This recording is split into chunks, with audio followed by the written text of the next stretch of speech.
शांति व शाश्वत स्थान अर्थात सतलोक को प्राप्त होगा। वो परमेश्वर कौन है, कहां है, कैसा है, जानने के लिए कृपया अवश्य सुनिए जगत गुरु तत्वदर्शी संत रामपाल जी महाराज के अमृत वचन। इस ब्रह्मांड को पुनः बनने में अरबों खरबों वर्ष लगेंगे, तब तक ये सभी प्राणी दूसरे ब्रह्मांड में चले जाएंगे ऑटोमेटिकली। परमात्मा ने विधान बना रखे। और ये काल की भी मृत्यु होगी सरपुरुष की, और दुर्गा जी की भी मृत्यु होगी, और आग लगेगी पूरे ब्रह्मांड में, पूरे ब्रह्मांड आग लग जाएगी, और ये तड़प तड़प कर मरेंगे सारे जो यहां रह जाएंगे। उसके बाद सभी प्राणी दूसरे लोक में चले जाएंगे वहां, और इन दोनों का फिर वहां पुनर्जन्म होगा, किसी अन्य से नहीं होगा।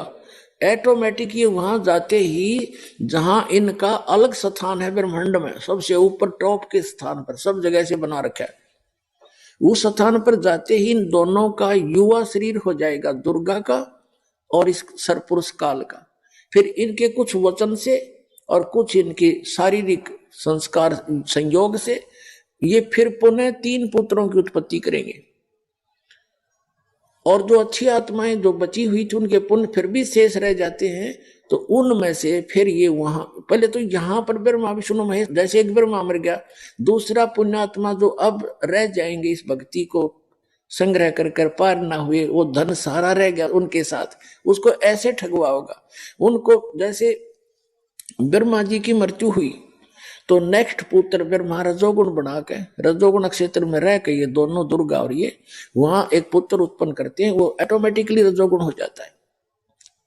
इस ब्रह्मा के मरते ही दूसरा युवा ब्रह्मा वहां धर देंगे ठाक है, और फिर वो सृष्टि चलाए, वो ऐसे रहेगा इतने वर्ष के बाद फिर उसकी मृत्यु। ऐसे 7 ब्रह्मा की मृत्यु के बाद एक विष्णु मरेगा, ऐसे एक नेक्स्ट विष्णु वो उत्पन्न करके अचेत रखेंगे, इस विष्णु के मरते ही दूसरा विष्णु धर देंगे, और वो जो मृत्यु को प्राप्त हुए ब्रह्मा विष्णु महेश वो नीचे 84 लाख योनियों के चक्कर में फिर से गिर जाएंगे। परमात्मा कहते हैं ये अरहट का कुआ लोई या गड़बज्जा है सब कोई, कीड़ी कुंजर और अवतारा हर हट डोर बंधे कई बारा, असंग जन्म हो गए 9 से चक्कर काटते हैं। ये अवतार तक ब्रह्मा विष्णु महेश तक की मृत्यु होती है। ऐसे ही जब शिव मरेगा उससे पहले एक तमोगुण युक्त उन्हीं पुण्यात्माओं में से एक शिव को रख लेगा, और फिर उस शिव की मृत्यु होती उसको रख देगा। ऐसे इसने अपनी व्यवस्था बना रखी है। इसको 1 लाख मानव शरीरधारी प्राणी खाने होते हैं, और उस अपने खाने के लिए इसने 3 पुत्रों की ड्यूटी ला रखी है। इनको ऐसे गुण युक्त बना रखा है, इनके भी बस की बात नहीं है। अब आपने गरीबदास साहिब जी की वाणी में, जैसे आपने तो नहीं पढ़ा होगा, बहुत बार बोला है दास ने कि राम कृष्ण सतगुरु सहजादे और भक्ति हेत या हुए प्यादे। कहते ब्रह्मा विष्णु और महेशा ये तीनों देव दयालु हमेशा। अब जो ये वचन बोला है कितना गुड है कि राम कृष्ण उस परमात्मा के सहजादे हैं, यानी उन विशेष अच्छी आत्माएं हैं। इन्होंने घने भक्ति करी थी लेकिन गलती खा गए, यही रह गए। ये है उस परमात्मा की प्यारी आत्मा। अब ये फिर कभी इतने युगों के बाद ये पृथ्वी पर पटके जाएंगे, और फिर इनका मनुष्य जन्म होगा। यानी जब कभी मनुष्य जीवन होगा परमात्मा फिर इनको पकड़ेंगे। जैसे कहते हैं जो जन मेरी शरण है ताका हूं मैं दास, और गेल गेल लाग गया फिरूं जब तक धरती आकाश। तो इन्होंने कितना काम बढ़ा लिया, जो इसी गलती करके ऐसी भक्ति करके सार नाम तक प्राप्त करके यही धक्के खा रहे हैं। अब टिंडे ले लिए ब्रह्मा विष्णु महेश बन के, फिर यहाँ गधया बने, बता क्या फायदा हुआ इनका। तो पुण्यात्माओं तत्व ज्ञान के भाव से हम बड़ी भारी गलतियां कर गए। अब इसको बड़े ध्यान से रखना, ये अनमोल रत्न है, संभाल के रखना इसको। ऐसे कहते हैं ये बात कहन सुन की नहीं, ये कर पाड़न की है। ये कहन सुन की नहीं, ये करण की है ये काम। अब जो प्रसंग हमारा फिर आते हैं, ये तो इनका निर्णय दे दिया आपको, इनकी ऐसी स्थिति होगी। अब जो अक्षर पुरुष है इसकी मृत्यु कैसे होगी, इसका कितना पीरियड है, जैसे एक युग बना ऐसा जो आपको बताया। 1000 ऐसे बने हुए युग का इसका दिन, इतनी ही रात्रि है। श्रीमद् भगवत गीता अध्याय नंबर 8 के श्लोक नंबर 18 से लेकर और 21-22 तक ये निर्णायक ज्ञान दिया है। उसमें क्या बताया है कि जिस समय इस काल के जब एक दिन खत्म होगा अक्षर पुरुष का, 1000 युग जब पूरे होंगे तो 21 ब्रह्मांड में आग लगेगी।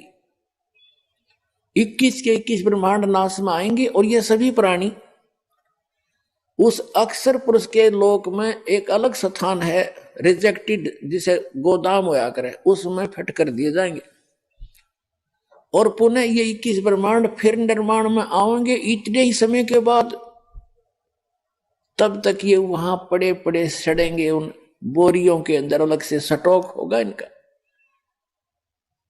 और जब उस अक्षर पुरुष की जब रात्रि खत्म होगी तब तक ये 21 ब्रह्मांड पुनः निर्माण में आएंगे और इन सभी को जो जितनी जैसी जिसकी भक्ति थी उसी आधार पर पुनः इनको फिर से यहां पटक दिया जाएगा एक ब्रह्मांड में।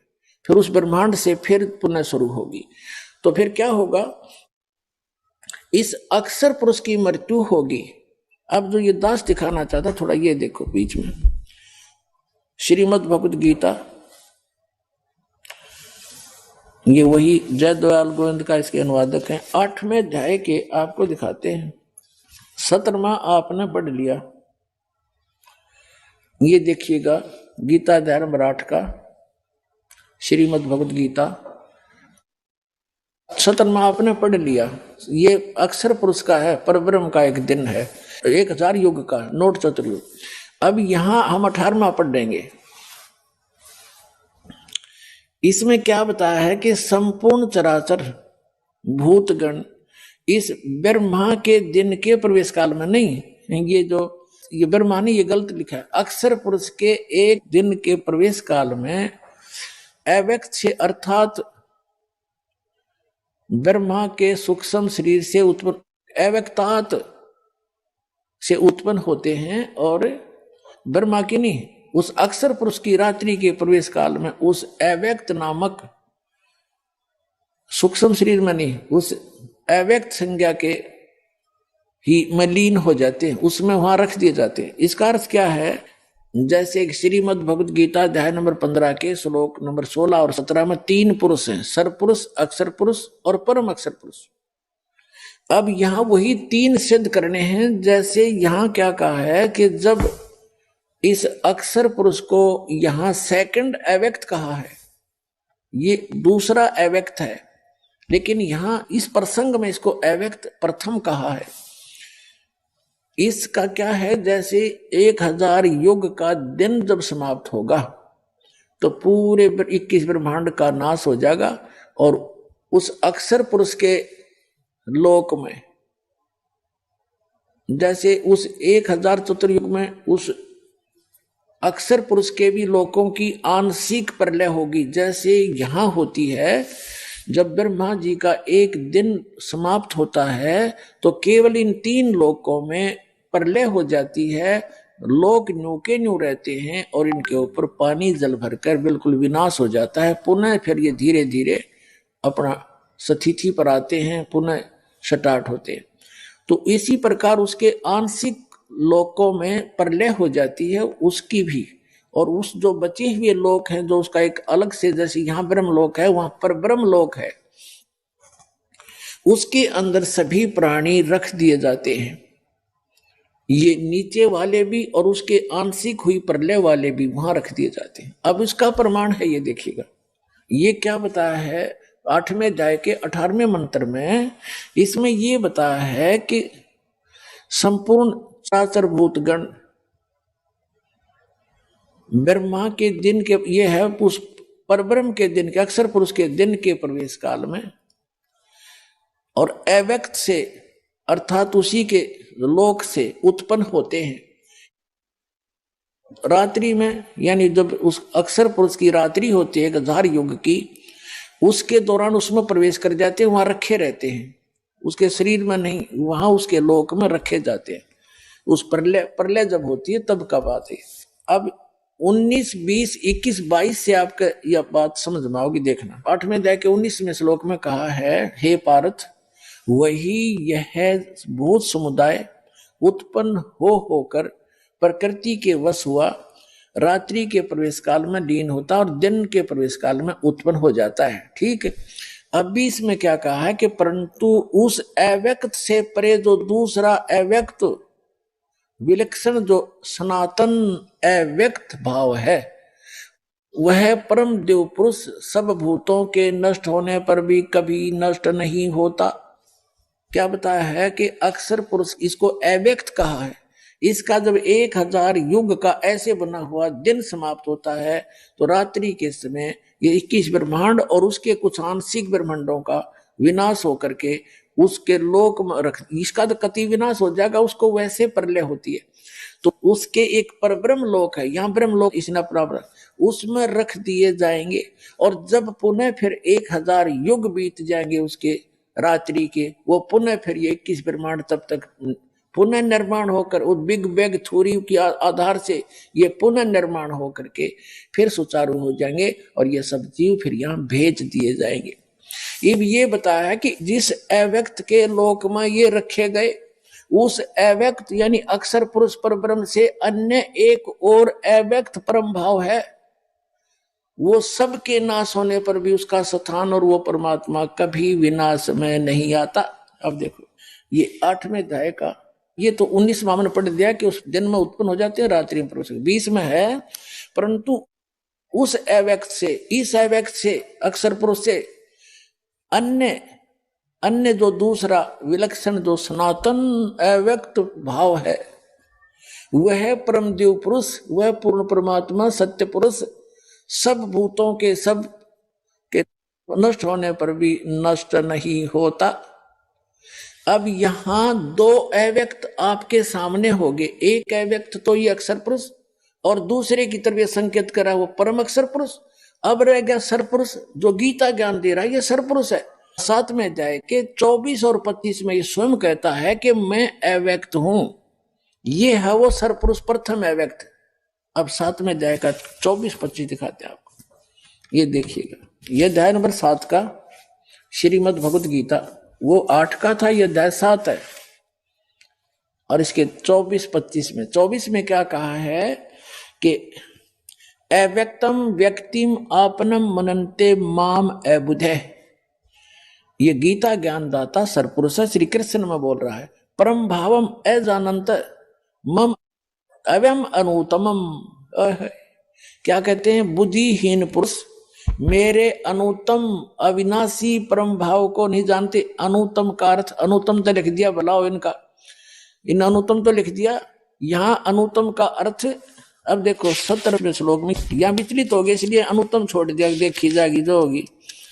7वें अध्याय है, इसमें क्या कर रखा है इन्होंने? अनुतमाम गति है इसमें। उद्धारा सर्वे एव एते ज्ञानी तु आत्मा एव मे मतम आस्थित स ही युक्त आत्मा माम एव अनुतमाम गतिम। अनुतमाम गति, घटिया गति में, इसका अनुतमाम का अर्थ कर दिया अति उत्तम। वारे देवताओं, अनुत्तम माने अति उत्तम। अब यहां ये विचलित हो गए, 7वें अध्याय के 24वें श्लोक में ये विचलित हो गए, ये देखिएगा। अब 7वें अध्याय के ने सोचा अनुत्तम लिख दो। अब आत्मा तो इनकी भी नहीं मान रही थी, लेकिन अज्ञान था इनको। कहते हैं बुद्धिहीन मेरे, अनुत्तम का अर्थ अनुत्तमम, अनुत्तम का अर्थ लिख दिया अनुत्तम, या इसको हम घटिया भी तो बोल सकते हैं, और उसमें अति उत्तम कर रखा है। इसका अर्थ भी अति उत्तम ही मानकर लिख रहे हैं यहाँ पर। अनुत्तम हम इसको कहेंगे घटिया, अश्रेष्ठ, अविनाशी परम भाव को न जानते हुए ये बुद्धिहीन मेरे अनुत्तम यानी घटिया इस अटल नियम को, परम भाव को नहीं जानते हुए अव्यक्तम माम, मुझ अव्यक्त को, ये तीनों ने बकवाद कर रखी है। माम अव्यक्तम, मुझ अव्यक्त को, व्यक्तिम आपनम मनन्ते, मुझे कृष्ण रूप में, व्यक्ति रूप में प्राप्त हुआ मानते हैं ये मूर्ख, ये बुद्धिहीन। ये क्या कहता है कि मुझ अव्यक्त को, मैं अव्यक्त रहता हूं, मैं किसी के सामने नहीं आता, गुप्त हूं, और मुझ अव्यक्त को ये बुद्धिहीन व्यक्तम आपनम मनन्ते व्यक्तिम, ये श्री कृष्ण मान रहे होंगे आई एम नॉट कृष्ण। ये क्या कहता है फिर आगे 25वें श्लोक में 7वें अध्याय के, ये देखिएगा, ये 24वां हमने पढ़ लिया 7वें अध्याय का। अब 25वां यह है, न अहम प्रकाश है सर्वस्य योग माया समावर्त, मूढ़ मूर्ख अयम न अभी जानन्ति लोक माम अजम अव्यम, अजम माने मुझ अजन्मे को।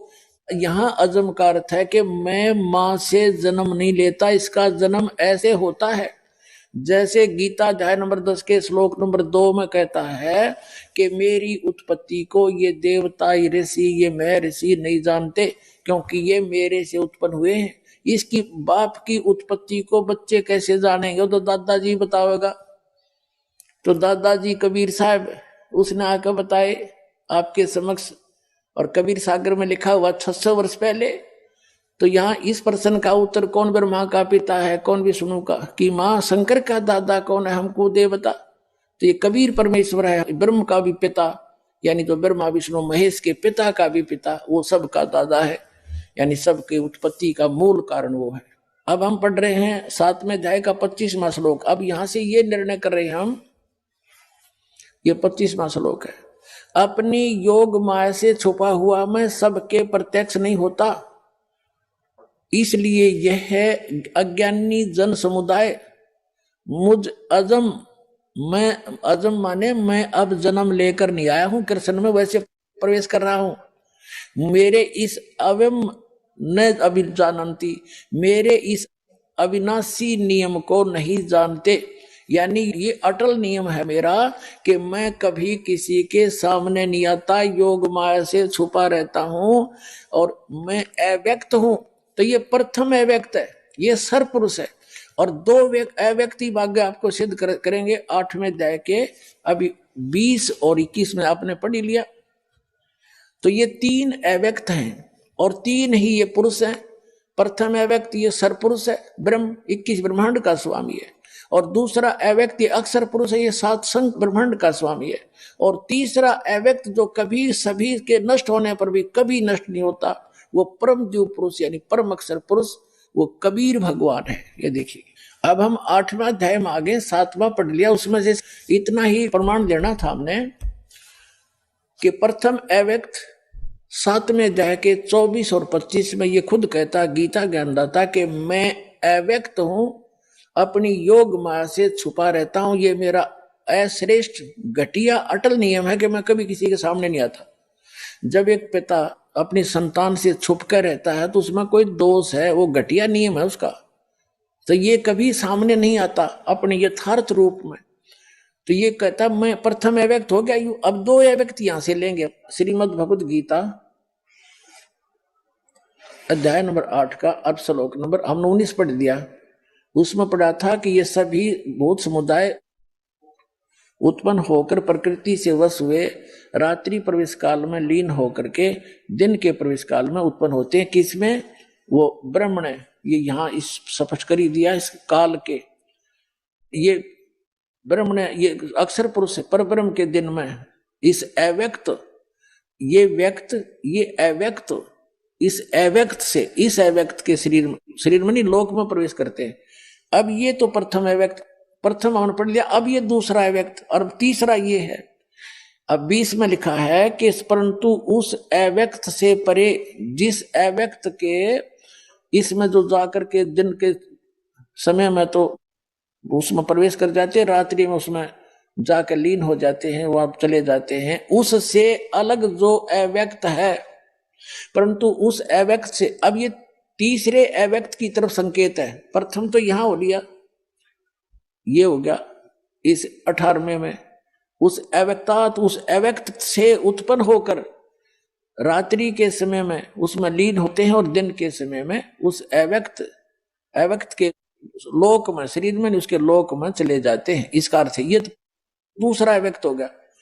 अब प्रथम अव्यक्त तो हो गया 7वें अध्याय के 24-25 के अंदर, दूसरा अव्यक्त हो गया यू 8वें अध्याय के 18वें श्लोक में, अब तीसरे अव्यक्त की तरफ संकेत कर रहा है 8वें अध्याय का ये 20वां श्लोक। देखिएगा 8वें अध्याय का ये 20वां श्लोक है कि इस अव्यक्त से जो अब प्रसंग चल रहा है, परंतु उस अव्यक्त से, इस ऊपर के अव्यक्त से परे जो दूसरा विलक्षण जो सनातन अविनाशी अव्यक्त भाव है, वह परम दिव्य पुरुष सब भूतों के नष्ट होने पर भी नष्ट नहीं होता। अब ये 3 हो गए। अब यहां थोड़ी सी गड़बड़ी इन्होंने और कर रखी है। अब देखना 21 में, अब 21 में है श्रीमद् भगवद गीता अध्याय नंबर 8 के श्लोक नंबर 21 में हम आगे। ये 21 मंत्र है। अव्यक्त अक्षर इस नाम से कहा गया। अब देखो, वैसे अक्षर का अर्थ होता है अविनाशी और सर का अर्थ होता है नाशवान। गीता अध्याय नंबर 15 के श्लोक नंबर 16 में सर और अक्षर कहे हैं।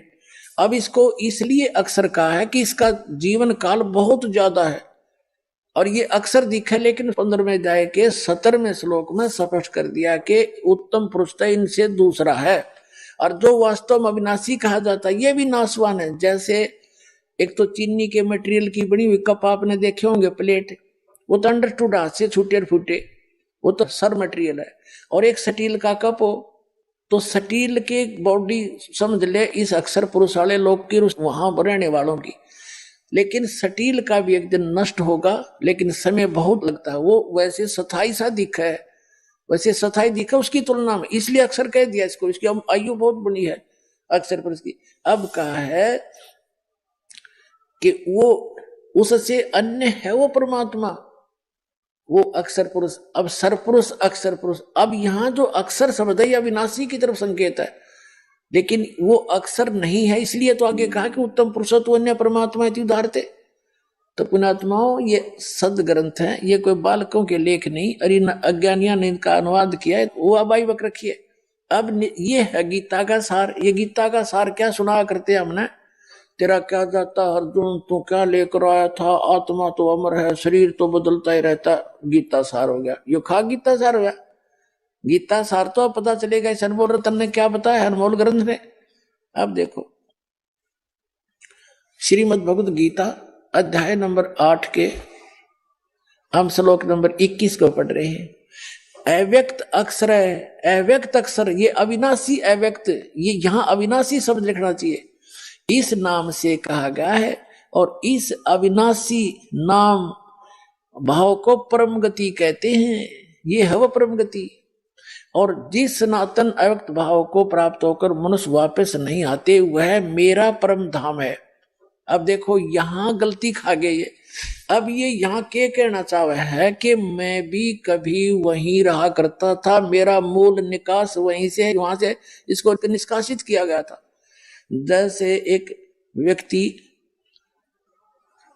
कह रहा था कि हमारे गांव का एक लाला जी था बनिया वैसे,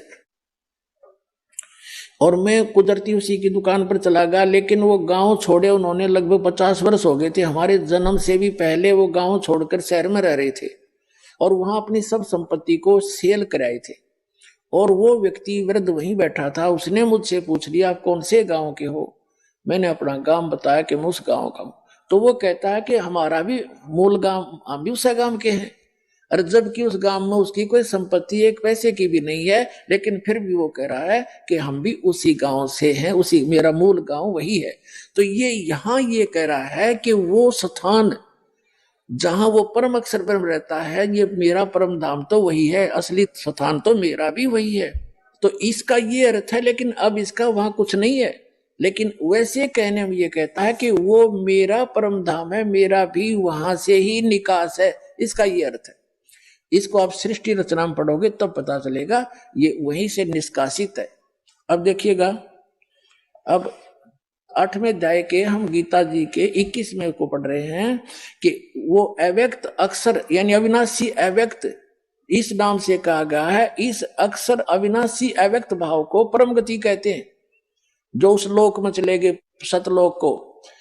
और जिस सनातन अव्यक्त भाव को प्राप्त होकर मनुष्य वापस नहीं आते, वह मेरा परम धाम है।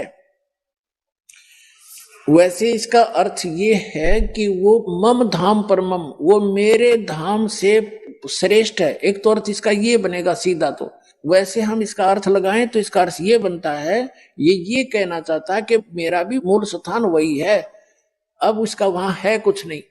जैसे अभी आपको उदाहरण दिया एक सेठ का, तो ऐसे समझ। अब देखो 22 में क्या कहा है कि हे पार्थ, जिस परमात्मा के अंतर्गत ओहो गीता ज्ञान दाता से अन्य है वो परम अक्षर ब्रह्म सर्वभूत सभी प्राणी आते हैं, जिस सच्चिदानंद घन परमात्मा से यह समस्त जगत परिपूर्ण है, वह सनातन अव्यक्त परम पुरुष तो अनन्य भक्ति से प्राप्त करने योग्य है। हो गया स्पष्ट। गीता ज्ञान दाता अपने से अन्य किसी और परम अक्षर ब्रह्म पूर्ण परमात्मा की भक्ति करने के लिए कह रहा, और उसकी भक्ति तो अनन्य मन से करने वाले को प्राप्त होगी। अनन्य माने एक इष्ट रूप में उस परम पिता को मानकर सत साधना, ये सभी साधना करने वाले को वो परमात्मा प्राप्त होगा। अब जो प्रसंग जो दास क्लियर करना चाह रहा था, अब उस कल और आज के सत्संग में वहां आए हैं जहां आदरणीय गरीबदास साहिब जी के उस अमृत वचनों को दास साहब के समक्ष स्पष्ट करना चाहता था। क्या कहते हैं, अब जैसे आप जी को सभी इन प्रभुओं की आयु बता दी, अब अक्षर पुरुष की मृत्यु कैसे होगी, इसका 1000 युग का दिन, 1000 युग की रात्रि, जो युग की गणना आपको बताई कि 70,000 तमोगुण शिव की मृत्यु के बाद एक ब्रह्मांड का विनाश होता है और इस काल की मृत्यु होती है। ये कहता मेरी जन्म मृत्यु होती है, लेकिन तू नहीं जानता, ये दास जानता है, परमात्मा जानता है, उस भगवान ने बताया, इस दास को ज्ञान दिया, ये दास बता रहा। उसकी एक मृत्यु, उसका एक युग, इस काल की मृत्यु, एक ब्रह्मांड का विनाश, और वो जितना समय में ये होती है वो एक युग है अक्षर पुरुष का, उस सेकंड अव्यक्त का, द्वितीय अव्यक्त का। और इतनी ही रात्रि, 1000 युग का दिन, 1000 युग की रात्रि, नोट चतुर्युग की, और ऐसे 30 दिन रात का बना हुआ महीना, एक महीना बनता है, और 12 महीने का वर्ष। ऐसे उस अक्षर पुरुष की 100 वर्ष की आयु है। एती उम्र बुलंद मरेगा अंतरे, क्योंकि सतगुरु लगे न कान न बैठे वो संतरे। इतनी लंबी आयु भी हो जाएगी तो भी अंत मृत्यु है यहाँ की इन साधनाओं से। क्यों? क्योंकि आपको वो संत नहीं मिले, वो सतगुरु नहीं मिले। गीता अध्याय नंबर 4 के श्लोक नंबर 32 और 34 में, यजुर्वेद अध्याय नंबर 40 के श्लोक नंबर 10 और 13 तक, 10 से 13 में जो कहा है कि वो तत्वदर्शी संत ना मिलने से इतनी लंबी आयु भी हो जाएगी तो भी तेरी दुर्गति तैयार है। एती उम्र बुलंद मरेगा अंतरे, सतगुरु लगे न कान न बैठे वो संतरे। अब गरीबदास साहिब जी को परमात्मा लेकर गए, फिर बताया, उन्होंने आंखों देखा, क्या बताया है, मन तू बस रे सुख के सागर, जहां शब्द सिंदूर नागर, और कोट जन्म तन भरमत हो गए, कुछ ना हाथ लगा रे, कुकर सुकर खरबा बोरे, कौआ हंस बुगारे। कोटि जन्म तू राजा की, ना मिटी न मन की आशा, और भिक्षुकों के दर दर घूमा, मिला ना निर्गुण रासा। ये ज्ञान ना मिलने से तू इतना दुख पाया। इंद्र कुबेर ईश की पदवी ब्रह्मा वर्ण धर्म राया, और विष्णुनाथ के पुर को जाकर तो फिर वापस आया। यानी ब्रह्मा विष्णु महेश की पदवी भी पाकर फिर तो ऐसे जन्म मृत्यु के अंदर धक्के खा रहा है। असंग जन्म तन मृत्या हो गए, जीवित क्यों ना मरे रे, और 12 दर मद महल मठ बोरे, बहुर ना दे धरे रे। वो 12वें द्वार को पार करके वो परमात्मा पावेगा। ये 11वां द्वार छाती कुटा करता, ये बधु परमांश का पता नहीं। और 11वां द्वार था, विलास दास भी बताओ था, और उन को किसी को नहीं मालूम, मूर्ख बना रहा जनता को। तो पुण्यात्माओं, ये little knowledge is the dangerous thing, ये नीम हकीम खतरा इस जान। अब बुद्धिमान हो सभी, समझो इनको, इनकी सतीथि से परिचित हो, उनको छोड़ो और यहाँ हो। अब क्या बताया है कि असंग जन्म तन मरत्या हो गए, जीवित क्यों ना मरे रे। जीवित मरना है यहाँ की इच्छाओं से, यहाँ की जो अननेसेसरी वस्तुओं से अपना मन रोके, और दूसरा जीवित मरना है जैसे आप सत्संग में आलस कर जाते हो आने में, और ये सोचकर कहीं नुकसान ना हो जावे, जैसे एक व्यक्ति नाइट सर्विस में रात्रि के समय बस से गया और सुबह वापस आना था, इतना कंपलसरी काम था उसका, और उसी दुर्घटनाग्रस्त हो गया, उस नाइट सर्विस वाली बस से मृत्यु होगी इसकी। अब वो कंपलसरी काम धरा धरा रह गया और खाली गया। तो पुण्यात्मा, जब आपको मन ये आंट अड़ावे कि वहां जान फिर देखेंगे, या फिर ना होती, कहते हैं काल करे सो आज करे, आज करे सो अब, और पल में परलय हो जाएगी, फिर करेंगे कब। तो ये मन जब ऐसी बकवाद करे, जब इस आधार से इसको रोके कि मान लीजिए अब तो हमने सोच लिया मर गए, और 3-4 दिन आ जाओ सत्संग में, अमृत वर्षा हुए, वो तो काल का को लुआ संग जन्म तो हो गया, हमने उसमें पढ़त्या ने धक्के खात्या ने, वो पूरा ही नहीं हो लिया आज तक, और वो उसमें पूरा हो भी नहीं सकता इस भगवान का सहयोग बिना। तो मान लीजिए 3 दिन आप 4 दिन आप आए और वहां कुछ हानि होगी तो उसने फिर ठीक कर लेंगे, और जब परमानेंट टिकट कट गई, परमानेंट मृत्यु होगी, फिर वो धरा धरा रह गया, ना भगवान मिला ना वो काम होया।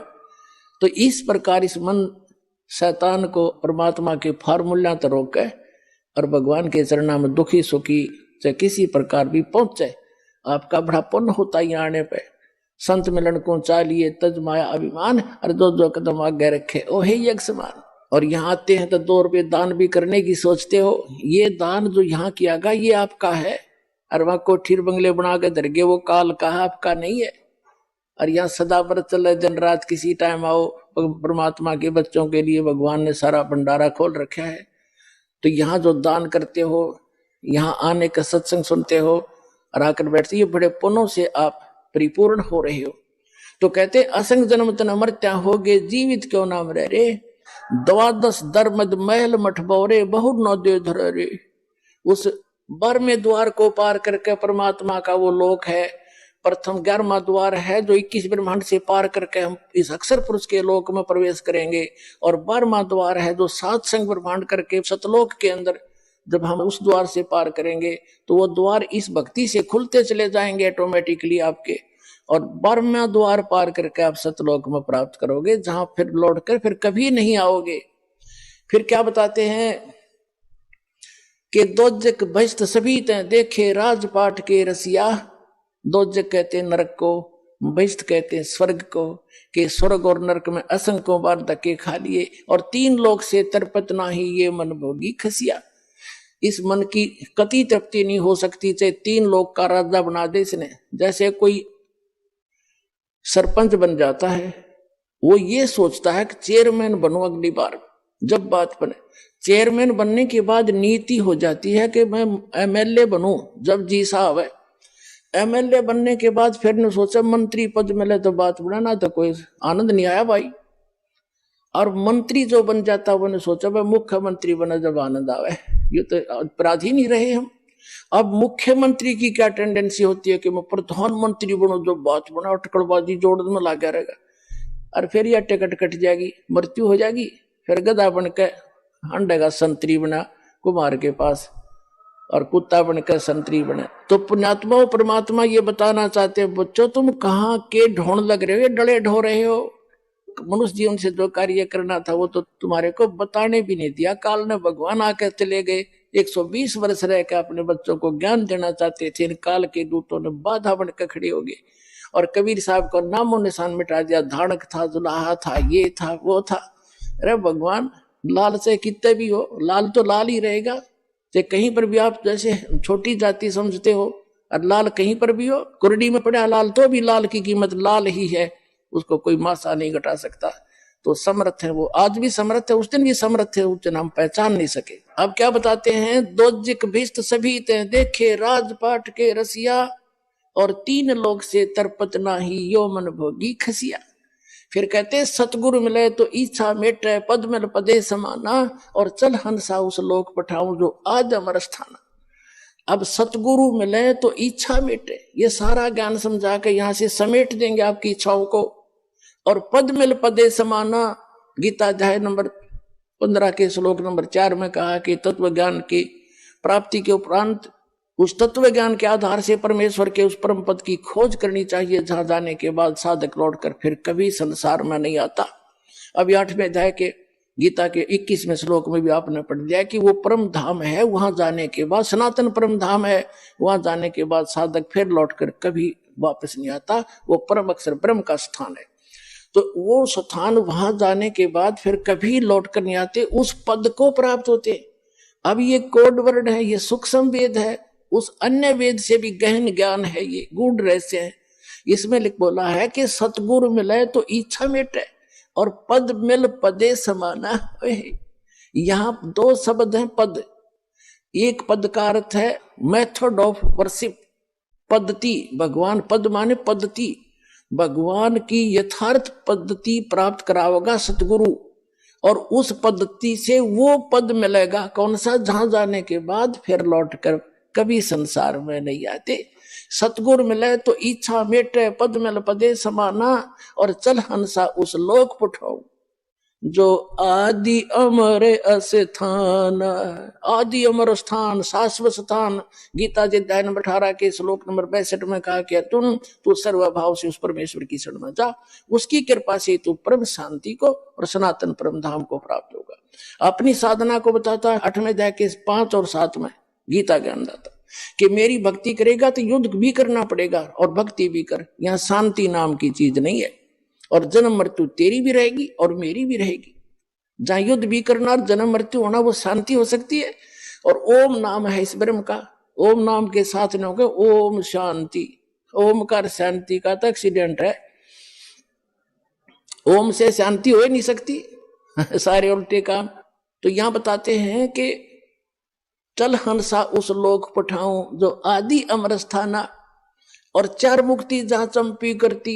यहाँ की 4 मुक्ति हैं जिनको तुम प्राप्ति के लिए संखों पता नहीं हजारों वर्षों तक बैठे रहे, और फिर भी वो तुम्हारी 4 मुक्ति का सुख भी समाप्त होता है इस तुम्हारे स्वर्ग लोक में, ब्रह्म लोक में। और कहते हैं हम आपको ले जाएंगे साधना से, जहां आप जाओगे वहां 4 मुक्ति जहां चंपी करती, सदा के लिए वो सुख आपके चरणों में रहेगा।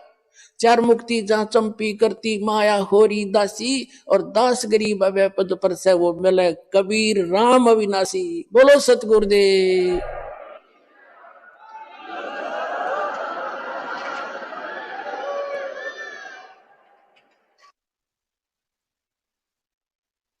परम पिता परमात्मा पूर्ण ब्रह्म सारी सृष्टि के रचनहार कबीर परमेश्वर जी की असीम रजा से आप सभी उस परमात्मा के प्यारी आत्माएं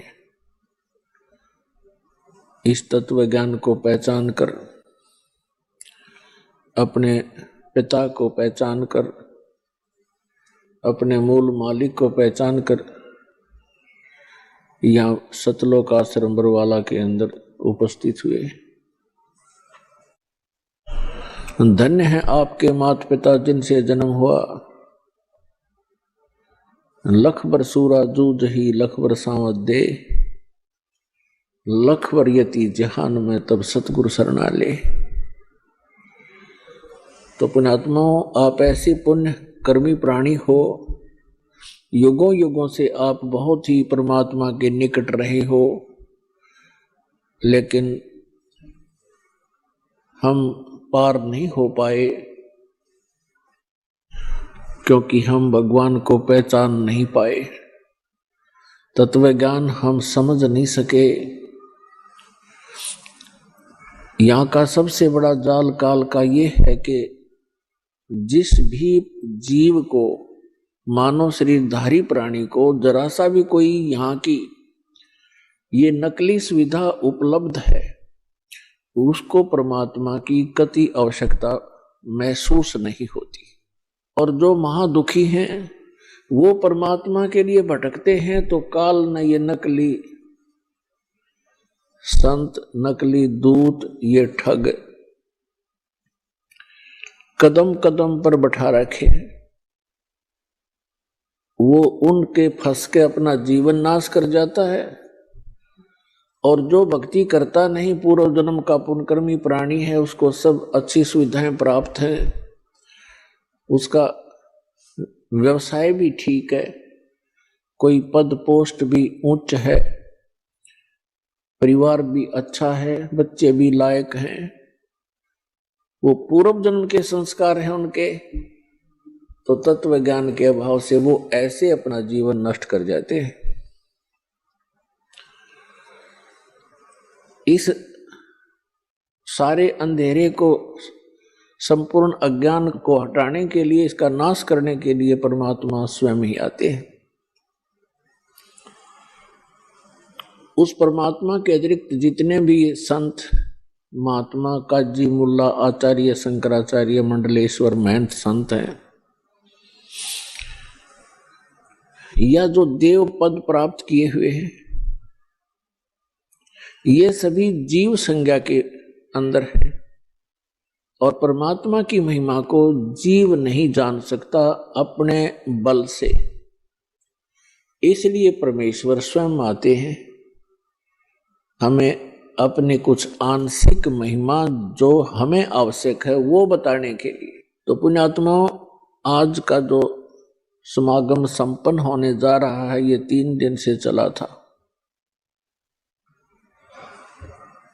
ये किस उपलक्ष्य में है? प्रथम दिन भी आपको जानकारी दी गई थी, लेकिन प्रतिदिन श्रद्धालु बदलते रहते हैं, आते रहते हैं, सुनते रहते हैं। आज वो शुभ दिन है, परमात्मा ने वो दया बख्शी थी, सतगुरु आए दया करी, ऐसे दीन दयाल बंदी छोड़ वृद्धतास का, जठ अग्नि प्रतिपाल। गरीबदास जी ने कहा है कि सतगुरु आए दया करी, क्योंकि परमात्मा जब आते हैं यहाँ सतगुरु का ही रोल करते हैं। और सतगुरु की परिभाषा ये होती है कि वो सच्चा ज्ञान बतावे, सच्चे भगवान की जानकारी देवे, अविनाशी परमात्मा की। सदग्रंथों के अनुसार ज्ञान बताता है वो सतगुरु होता है, सच्चा ज्ञान दाता। तो सच्चा ज्ञान परमात्मा ही दे सकता है और उसको बताने के लिए वो परमात्मा स्वयं आते हैं। सन 1727 संवत 1784 को परमात्मा आदरणीय गरीबदास साहिब जी गांव छुड़ानी जिला जज्जर हरियाणा वाले को आकर के खेतों में मिले थे, जंगल में, जहां वो गव्वें चरा रहे थे। आइए अब हम उन श्रद्धालुओं के अनुभव जानते हैं जो जगत गुरु तत्वदर्शी संत रामपाल जी महाराज जी से दीक्षा प्राप्त कर चुके हैं तथा उनके द्वारा बताए गए भक्ति मार्ग पर चल रहे हैं। नमस्कार सर। नमस्कार सर। सर क्या नाम है आपका? सर मेरा ब्रह्मपाल सिंह नाम है। सर कहाँ से हैं आप? सर मैं गांव पिपाला, जिला बुलंदशहर, उत्तर प्रदेश का रहने वाला हूँ। सर संत रामपाल जी महाराज से नाम दीक्षा आपने कब ली? संत रामपाल जी महाराज जी से मैंने नाम दीक्षा 20 अक्टूबर 2011 को ली। सर क्या काम करते हैं आप? सर मैं इससे पहले आर्मी में सर्विस करता था और 28 साल सर्विस करने के बाद में ऑलरेडी कैप्टन के रैंक से जो है मैंने रिटायरमेंट ली है। सर संत रामपाल जी महाराज से नाम दीक्षा लेने से पहले क्या आप कोई भक्ति साधना भी करते थे? संत रामपाल जी महाराज जी के नाम दीक्षा लेने से पहले सर मैं जो जगत में आम सभी जो मेरा परिवार भक्ति करता है, जैसे कि ब्रह्मा विष्णु महेश, दुर्गे माता, गणेश जी आदि जो ये पूजा थी, इनकी हम पूजा किया करते थे।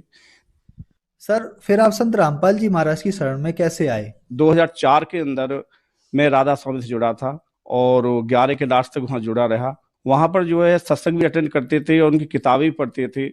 जब किताबों में हमने देखा कि राधा स्वामी के मुख्य जो संत हैं शिवदयाल जी, और उनके बारे में हमने पढ़ा कि इनके तो कोई गुरु ही नहीं थे, तो हमने आपस में विचार विमर्श किया अपने भक्तों में कि भी जब हमारे गुरु जी के गुरु नहीं है तो ये हमारा कल्याण कैसे करेंगे। इस प्रकार वहां से भी जो है हमारा मन हटता गया। सर आप पारंपरिक भक्ति साधना कर ही रहे थे और राधा स्वामी पंथ में भी आपने भक्ति साधना की, गुरु बनाए, तो फिर संत रामपाल जी महाराज की शरण में आने का क्या कारण बना? इससे पहले पहली भक्ति जो करता आ रहा था, उसके बाद में जब बड़ा लड़का खत्म हो गया तो उसके 8 साल के बाद में मेरा एक छोटा लड़का था जो कि पढ़ाई लिखाई पूरी करने के बाद में मर्चेंट नेवी में उसने अपना जॉब जो है अटेंड किया था और वहाँ पर वो क्या नाम है डेक कैडेट में शिप कैप्टन था। लेकिन वहाँ पर जैसे वो सर्विस करता था वहाँ पर उसको पानी सूट नहीं हुआ और उसकी तबीयत वहाँ पर खराब हो गई। खराब होने के बाद में 1-2 बार के बाद में हमने उसको वहाँ से इस्तीफा दिलवा दिया कि अभी आप यहाँ सर्विस नहीं करोगे, क्योंकि हम तो पहले ही जो है दुखों के मारे हुए थे। मैंने उस लड़के को जो वापस बुला लिया। वापस बुलाने के बाद में धीरे धीरे जो है उसका ट्रीटमेंट कराया, लेकिन ट्रीटमेंट जो है कोई सफलता हमें नहीं मिली। आखिर एंड ये हुआ कि वहाँ के मेरठ के डॉक्टरों ने उस लड़के को जो है सर गंगाराम दिल्ली को फॉरवर्ड कर दिया। वहाँ पर मैं और मेरी पत्नी उसको दोनों लेके चले गए। वहाँ पर हम लगभग 6 महीने वहाँ पर जो है बच्चे का ट्रीटमेंट कराया। उसकी दोनों किडनी जो है ख़त्म हो गई थी और जिससे कि उसकी वहाँ पर जो है कोई हमें कामयाबी नहीं मिली। इसी के दौरान जो है हमारी आर्थिक स्थिति, पूरा पैसा खत्म हो गया, हर चीज़ खत्म हो गई, लेकिन फिर भी जो है हम उस बच्चे को नहीं बचा पाए। जो ये एक्सीडेंट हो गए थे, जो बच्चों की मौत हो गई थी, मुझे ये गलत हैबिट पड़ गई थी। मैंने ड्रिंक करनी शुरू कर दी थी और ये स्मोक वगैरह जो करना शुरू कर दिया था। लेकिन जब ये सर्वनाश हुआ, जब नुकसान हुआ, तब महसूस हुआ कि हमारा जो भक्ति चार्जर है, जो सही भक्ति है, वेदों के शास्त्रों द्वारा हमारी भक्ति नहीं हो रही थी। जो इससे जो लाभ मिला था वो पिछली कमाई थी या पिछले जन्म की कमाई थी। जब तक वो कमाई चलती रही, जब तक मेरा कार्य सही चलता रहा। लेकिन जब भक्ति दान की जो है बैटरी डिस्चार्ज हो गई तो 6 महीने में ये मालूम नहीं पड़ा कि कितना कमाया था, कहाँ गया, कैसे गया। यहाँ तक कि पूरा परिवार भी जो है मेरा साथ छोड़ गया। इसके बाद में यहाँ से जब ये दूसरा जो है लड़का जो खत्म हो गया, इस प्रकार जो भक्ति करते करते जो काल ने जो है मेरे दोनों बेटों को जो ले लिया था। आपके सामने ऊपर जो फोटो में है ये बड़ा बेटा है जो कि थल सेना में था। इसके बाद में इसकी उम्र 24 साल थी और जो छोटा बेटा है उसकी उम्र 28 साल है जो कि मर्चेंट नेवी में था। ये आपके सामने छोटा बेटा है जो कि दोनों ये भक्ति करते हुए ब्रह्मा विष्णु महेश आदियों की भक्ति करते इस काल ने जो है मेरे से झपट लिया था। दोनों जवान बेटे थे और आप जो है इनको फोटो पे देख सकते हो। और जब ये लास्ट एक्सीडेंट हो चुका था तो मेरे जितने भी गार्जियंस थे, जो भी रिश्तेदार आदि थे, सब मिलने के लिए बार बार आ रहे थे। तो उनमें से जो है एक बहन जिसका नाम ज्ञानेश है, वे हमारे पास आई और उन्होंने जो संत रामपाल जी महाराज जी के बारे में जो है हमसे बताई कि भाई साहब अभी आप जो है संत रामपाल जी महाराज जी की शरण में चले जाओ, आपका कल्याण हो जाएगा, आपकी मोक्ष प्राप्ति हो जाएगी। तो उनकी ये लैंग्वेज सुन करके मुझे कुछ समझ में नहीं आया। मैंने उनसे जो है बड़े सही ढंग से बताया कि बहन जी आप ये बताइए, जब मेरे दोनों बच्चे खत्म हो गए तो अब मैं संत रामपाल जी महाराज जी की शरण में जाके क्या करूँगा? क्या संत रामपाल जी महाराज जी जो है मुझे क्या नाम है ये बच्चे वापस कर देंगे? ये मेरे उनसे क्वेश्चन आंसर हुए। लेकिन उन्होंने ये बोला कि भैया कोई बात नहीं, बच्चे तो वापस नहीं कर सकते, लेकिन मोक्ष प्राप्ति के लिए, आगे सुख शांति के लिए जो है आप परमात्मा की शरण में जाइए। वे पूर्ण ब्रह्म परमेश्वर है। संत रामपाल जी महाराज वे कुछ भी कर सकते हैं। जब आप वहाँ जाओगे, जब उनका ज्ञान पढ़ोगे, तब आपको मालूम पड़ेगी। इस प्रकार जो है हमने भक्तमती से उनसे एक क्या नाम उन बहन से जो है एक ज्ञान गंगा ली। ज्ञान गंगा लेने के बाद में उसको पढ़ाई की। सबसे पहले मेरी वाइफ ने जो है परमात्मा की शरण ग्रहण की। संत रामपाल जी महाराज जी ने उनको नाम दान की क्या नाम दया करी। 20 अक्टूबर 2011 को जो है मैं उनके साथ गया और मैं संत रामपाल जी महाराज जी के जो शरण में जो है मालिक ने मेरे पर क्या नाम दया की। संत रामपाल जी महाराज ने मुझे अपनी शरण में लिया। सर आपके बताए अनुसार आप पर दुखों का पहाड़ टूटा हुआ था, तो फिर संत रामपाल जी महाराज से नाम दीक्षा लेने के बाद क्या आपके दुख दूर हुए? क्या आपको लाभ भी प्राप्त हुए? आपने सही क्या नाम प्रश्न किया है। संत रामपाल जी महाराज जी के पास में नाम लेने के बाद में हम धीरे धीरे जो है मालिक के बताए तरीके से जो है भक्ति करते रहे। भक्ति करने के साथ साथ हमें इतना ज्ञान भी नहीं था। तो लेकिन उससे पहले जब हम समाज में थे, समाज में हमारे ऊपर तरह तरह के प्रश्न आने लगे। यहाँ तक कि जो हमारे रिलेटिव हैं या इधर उधर के यार दोस्त हैं, उन्होंने हमसे आना जाना या हमारे सामने से निकलना भी बंद कर दिया। सब ये कहते थे कि इनके 2 बच्चे खत्म हो गए हैं, इनके मकान के सामने से भी नहीं निकलना। ये सब समस्या सुनते सुनते जो है हमें बहुत परेशानी हुई। और परेशानी होने के बाद में क्या नाम है हमने कुछ सोच विचार किया कि भाई, और कुछ जो 2-4 अच्छे आदमी थे उन्होंने बोला कि भाई आप जो ट्रीटमेंट ले लो और परमात्मा क्या नाम है भगवान आपको दया कर देंगे। लेकिन लास्ट हॉस्पिटल दिल्ली RR जो कि बहुत बड़ा हॉस्पिटल है आदमी का, और वहाँ भी जो है हमने जो है ट्रीटमेंट लिया कि हमारे कोई मालिक जो है बच्चा जो है हमें प्रदान कर दे। उस टाइम मेरी एज जो है 55 साल थी और मेरी क्या नाम पत्नी की एज जो है 50 साल थी। लेकिन वहां पर भी जो है हमें जो है कामयाबी नहीं मिली। वहां भी उन्होंने जो यही जवाब दिया कि आप जो है इसमें सक्सेस नहीं होगे, और अगर आपको बच्चे की इच्छा है तो आप किसी आश्रम से जो है बच्चे को गोद ले लो। लेकिन हम बोले हम गोद नहीं लेंगे, अब हमारे भाग में बच्चा है ही नहीं। अगर हमारी किस्मत में हमारे बच्चे होते तो वही हमसे दूर ना होते। और हमने एक ही जो है अपने मन में प्लानिंग करी कि अभी हम परमात्मा की भक्ति करेंगे। इस प्रकार करके अगले 15 तारीख को जो है सत्संग था, हम आश्रम में आए। अपनी पत्नी से मैंने बात की।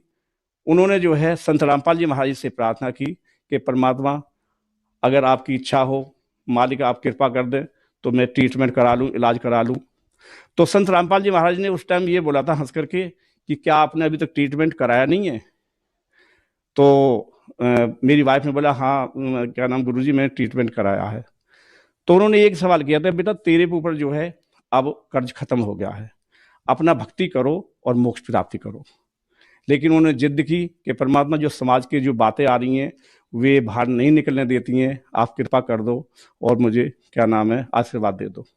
तब संत रामपाल जी महाराज ने बोला था कि ठीक है बेटा जाओ इलाज करा लो। वहां से जो है चलने के बाद में इलाज की प्रक्रिया शुरू हुई। शुरू होने के 4 महीने के बाद में हमारी वाइफ को जो है, जिसको एमसी पीरियड बोलते हैं, एमसी पीरियड आया, जो कि इससे पहले 2 साल पहले बंद हो चुका था। और इतना एमसी पीरियड आया कि हम भी घबरा गए थे कि इतनी ब्लीडिंग करने के लिए मुझे डॉक्टर के पास उनको ले जाना पड़ा। तो ये ले जाने के लिए हम नोएडा कैलाश अस्पताल में गए। वहाँ पर हमने चेकअप करवाया और चेकअप कराने के बाद में वहाँ के डॉक्टरों ने ये एक फैसला दिया कि इनका ऑपरेशन करना पड़ेगा और इनकी बच्चादानी निकालनी पड़ेगी। ये सब करने के बाद में जो हमारी फाइल लग गई और वो हमें जो है ऑपरेशन की डेट भी दे दी गई कि आप इस डेट को जो है ऑपरेशन के लिए आओगे। उससे पहले हम आशीर्वाद लेने के लिए अपने संत रामपाल जी महाराज जी के आश्रम में गए, उनकी शरण में गए हम। तो भगवती ने वहाँ प्रार्थना की कि परमात्मा मेरा तो जो है अभी ऑपरेशन होना है। तो वहां पर भी कि मालिक ने, संत रामपाल जी महाराज ने ये हंस करके बोला था कि किसका ऑपरेशन, क्या ऑपरेशन, कोई ऑपरेशन नहीं होगा, चलो सेवा करो, भक्ति करो। ये कह करके जो है हम वहां से आ गए। परमात्मा आगे जो आशीर्वाद के लिए भक्तों में बढ़ गए और भगतमती जो है वापस जो है अपने पंडाल में आकर के बैठ गई और इसी चिंता में लगी रही कि आगे होना क्या है। लेकिन उस दी हुई डेट पर जो है हम दोनों कैलाश अस्पताल नोएडा वहाँ गए। जाने के बाद में हमारी जो है उस डेट की वहाँ पर ओटी में जो है बुकिंग थी। और जब वहाँ पर गए तो जाने के बाद में भगतमती जो है ऑपरेशन थिएटर में जाने के लिए तैयारी करते हैं एक पेशेंट को, इनको तैयार किया और वहाँ जाने के बाद इनकी फाइल जो है स्ट्रेचर पर रख दी गई। वहाँ जब उसमें सब कुछ देखा तो उस फाइल के अंदर जो ऑपरेशन की डेट थी या जिस कारण ऑपरेशन होना था उसमें हर चीज ओके लिखी हुई थी कि, और जब ओटी में जो डॉक्टर आते हैं वे फाइल को चेक करते हैं कि किस कारणवश जो है ये पेशेंट यहाँ पर है, क्योंकि वहाँ भीड़ अधिक रहती है। तो ये तमाम चीज जो है वे डिटेल में चेक करते हैं। जब डॉक्टर साहब ने देखा कि आपके तो हर चीज ओके है, इसमें ऑपरेशन नहीं है, तो ये भी एक चमत्कार की बात है। संत रामपाल जी महाराज की मेहरबानी है जो उन्होंने बोला था कि कोई ऑपरेशन नहीं होगा। पेशेंट को वापस कर दिया गया और इनका ऑपरेशन नहीं हुआ। इसी के दौरान मालिक की कृपा से अगले 9 महीने में मालिक की ऐसी रजा हुई कि इस झोंपड़ी के अंदर मालिक की दया से, संत रामपाल जी महाराज की दया से एक बच्चे ने जन्म लिया। हमने प्रार्थना की थी, संत रामपाल जी महाराज से प्रार्थना की थी कि हम तो परमात्मा ओवर एज हैं, भगतमती के लिए मना कर दिया, डॉक्टर ने मेरी मना कर दिया है और सब सिस्टम जो है जो डॉक्टरी लाइन के हुए फेल बता दिए गए हैं। तो मालिक ने बोला बेटा चिंता मत करो, मैं अपने कोटे से आपको एक हंस दूंगा, एक लाल दूंगा। तो परमात्मा ने वो करके दिखाया और उस बच्चे ने इस घर में जन्म लिया। आज वो बच्चा जो है 7 साल का हो चुका है। आपके सामने अभी आप देख सकते हो, जो संत रामपाल जी महाराज जी ने हमारे ऊपर कृपा की थी, वो बच्चा अपनी क्या नाम है मम्मी की गोदी में है, आप सब देख सकते हो। और बड़ी एक खुशी की बात है जो मालिक ने एक कृपा की और अनहोनी को होनी करके दिखाया है। और इस समाज के लिए, इस भक्त समाज के लिए इससे बड़ी जो है और क्या मतलब जानकारी हो सकती है, क्या चमत्कार हो सकता है, ये आपके सामने है। मेरी वाइफ की एज 54 साल है। इस एज में डॉक्टरों ने मना कर दिया था कि इस एज में जो है आपको कामयाबी नहीं मिलेगी, लेकिन परमात्मा ने वो आपके सामने अनहोनी को होनी करके जो है अपने कोटे से जो है संत रामपाल जी महाराज ने करके दिखाया है। सर, आप काफी सालों से राधा स्वामी पंथ से जुड़े रहे और भक्ति साधना करते रहे, फिर आपने राधा स्वामी पंथ को छोड़कर श्री संत रामपाल जी महाराज को अपना गुरु बनाया। सर, राधा स्वामी पंथ में यह आम धारणा हो गई है कि गुरु नहीं बदलना चाहिए, गुरु बदलना पाप है, गुरु बदल लिया मानो पति बदल लिया। इन बातों के पीछे क्या सच्चाई है? इन बातों के पीछे सर जी ये सच्चाई है कि जब हम किसी डॉक्टर के पास में जाते हैं और वो हमारा घरेलू डॉक्टर हो या परमानेंट डॉक्टर हो, और जो कि जिस ट्रीटमेंट के लिए वहाँ पर जा रहे हैं, अगर हमें उस ट्रीटमेंट में फायदा नहीं मिलता है, उस रोग में फायदा नहीं मिलता है, तो हम तुरंत जो है डॉक्टर को बदली कर देते हैं। उसी प्रकार आध्यात्मिक ज्ञान है, जब हमें कोई सही रास्ता प्राप्ति नहीं हो रहा किसी अन्य गुरु से, तो हमें भी जो है गुरु भी बदली कर देना चाहिए। इसमें अगर हम 100 गुरु भी बदली कर दें तो भी इसमें हमें कोई पाप नहीं चढ़ता है। राधा स्वामी पंथ को चेंज नहीं करता। तो आज जो है जिस विश्वास में और जिस सुख में मैं खड़ा हूं, उसमें जो है मैं खड़ा नहीं हो पाता। परमात्मा की, कबीर साहब की एक वाणी है, जब तक गुरु न मिले साचा, तब तक गुरु करो 10 पांचा। सर, जैसा कि आपने बताया कि आप देवी देवताओं की पूजा करते थे, और संत रामपाल जी महाराज के बारे में यह भी कहा जाता है कि संत रामपाल जी महाराज देवी देवताओं की पूजा छुड़वाते हैं। सर, क्या कारण है? क्या ऐसा ही है? सर जी, आपका प्रश्न बहुत सही है, लेकिन ऐसा नहीं है। हमारे परमात्मा जो है किसी की भक्ति छुटवाते हैं। ब्रह्मा विष्णु महेश, जिस प्रकार जो हम पहले नाम लेते थे, कभी 1-2 बार दिन में ले लिया, लेकिन इनका सच्चा मंत्र दे करके हमारे परमात्मा सच्चा नाम दिखा कर वेद शास्त्रों के द्वारा इनकी भक्ति कराते हैं, और अधिक से अधिक जो है इन्हीं से जो है हमको फायदा दिवाते हैं, क्योंकि हम ये 3 लोक के मालिक हैं और इनके लोक में हम रह रहे हैं। सर, आप बहुत ज्यादा दुखी थे, आप संत रामपाल जी महाराज की शरण में आए और संत रामपाल जी महाराज ने आपको बहुत सारे लाभ दिए। बहुत अच्छी बात है। लेकिन सर, आज जो लोग सुखी हैं, उन्हें किसी प्रकार का कोई दुख नहीं है, उनके पास प्रॉपर्टी है, बिजनेस है, नौकरी है और अच्छी संतान भी है, उन्हें पूर्ण गुरु बनाकर भक्ति करने की क्या आवश्यकता है? सर जी, आपने जो क्वेश्चन किया है, ये आम जगत में ज्यादा इस्तेमाल होता है। अगर किसी भी भाई के पास में तमाम ऐश आराम है, कोठी है, बंगला है, गाड़ी है, बच्चे हैं, सबकी नौकरी लगी हुई है और सब सुविधा हैं जो एक आराम करने की है, तो आदमी यही सोचता है कि जब हमें जो ये सब लाभ है तो हम ये भक्ति क्यों करें।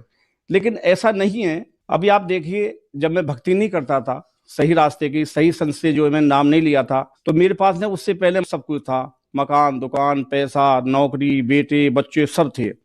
लेकिन जब भक्ति मैंने सही नहीं की, तो भक्ति गलत भक्ति करते करते जो है आपके सामने मेरा कितना नुकसान होया। अगर मैं संत रामपाल जी महाराज जी की पूर्ण संत की शरण में नहीं आता, तो आज जो है मुझे ये परेशानी जो है फिर दोबारा भुगतनी पड़ती, जो कि मालिक की कृपा से, संत रामपाल जी महाराज की कृपा से आज सब कुछ जो है सुख शांति है। अपने ज्ञान का इस्तेमाल करो, अपनी बुद्धि का इस्तेमाल करो। परमात्मा ने हमें वेद शास्त्र से, गीता से हर चीज जो है ओपन करते हैं। आज हमारे जो है चैनल चल रहे हैं, उसमें सत्संग को देखिए आप, और सही जानकारी प्राप्त करके संत रामपाल जी महाराज जी की शरण में आइए और अपनी मोक्ष प्राप्ति कराइए, साथ में अपना कल्याण कराइए। धन्यवाद सर। सत साहिब।